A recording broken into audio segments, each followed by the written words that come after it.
लोक कपडे बदलतात, पण पंढरपुरात नेते पक्ष बदलतात. आणि यात पीएचडी कुणी मिळवली असेल तर ते नाव आहे कल्याणराव काळे. काँग्रेसच्या गल्लीतून निघालेली त्यांची राजकीय गाडी भाजप, शिवसेना आणि राष्ट्रवादीचे स्टेशन गाठून आता पुन्हा एकदा कमळाच्या प्लॅटफॉर्मवर उभी राहिली आहे. पण या राजकीय वारीवर आमदार अभिजित पाटलांनी असा काही खणखणीत टोला लगावलाय की अख्ख्या सोलापूरचा पारा चढलाय. काळेंचा पहिला राऊंड संपला, आता दुसरी राऊंड सुरू झाली आहे असं म्हणत पाटलांनी काळेंना अक्षरशः उघडं पाडलंय. कुठं नेऊन ठेवलाय पक्ष माझा असा प्रश्न कार्यकर्त्यांना पडण्याआधीच कल्याणराव काळेंनी स्वतःचा पक्ष बदललाय. सत्तेच्या उभेत राहण्याची कला काळेंना चांगलीच अवगत आहे. आधी काँग्रेस, मग भाजप, मग शिवसेना, पुन्हा राष्ट्रवादी आणि आता परत भाजप. काळेंनी राजकीय पक्षाची जणू कलेक्शनच मांडलंय.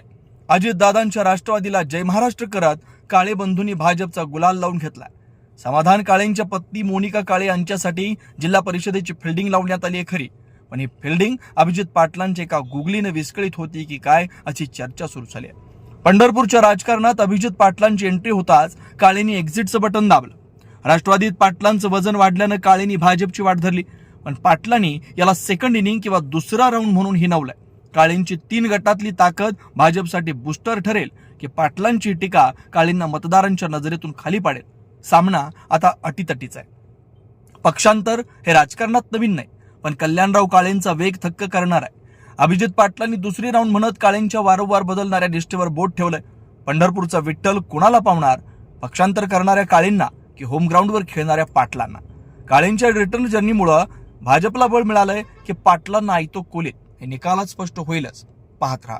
तर आजचा हा महत्वाचा पक्षप्रवेश आपल्या सगळ्या उमेदवारांना आणि हा महत्वाचा पक्षप्रवेश आहे. त्याच्यामुळे साहेब तुम्ही स्वतः इथे उपस्थित राहिलाय, त्याबद्दल मी अगदी मनापासून मी जरी अजितदादा राष्ट्रवादी गटाचा जरी असतो तरी आता ह्यावेळेस आम्ही खऱ्या अर्थानं माहितीच्या माध्यमातून जागा मागणी केली होती, पण आयत्या टायमाला काय घडलं काय माहित नाही आणि दुसराच मार्ग उरतोय. फक्त मला एवढं करायचं आहे, जनता वाऱ्यावर सोडून द्यायची नाही. कारण हे जे उमेदवार आहेत ते सगळे उमेदवार निवडून आणूनच त्यांना जागा दाखवण्याची जबाबदारी आम्हाला त्या निमित्तानं पार पाडायची आहे. एवढीच विनंती त्या निमित्तानं करतो. आपण आला त्याबद्दल अगदी मनापासून आपलं प्रशांतराव परिचारक साहेब, रजतसिंह भैया, युवराज दादा यांचं अगदी मनापासून मी स्वागत करतो आणि थांबतो. जय जय महाराज.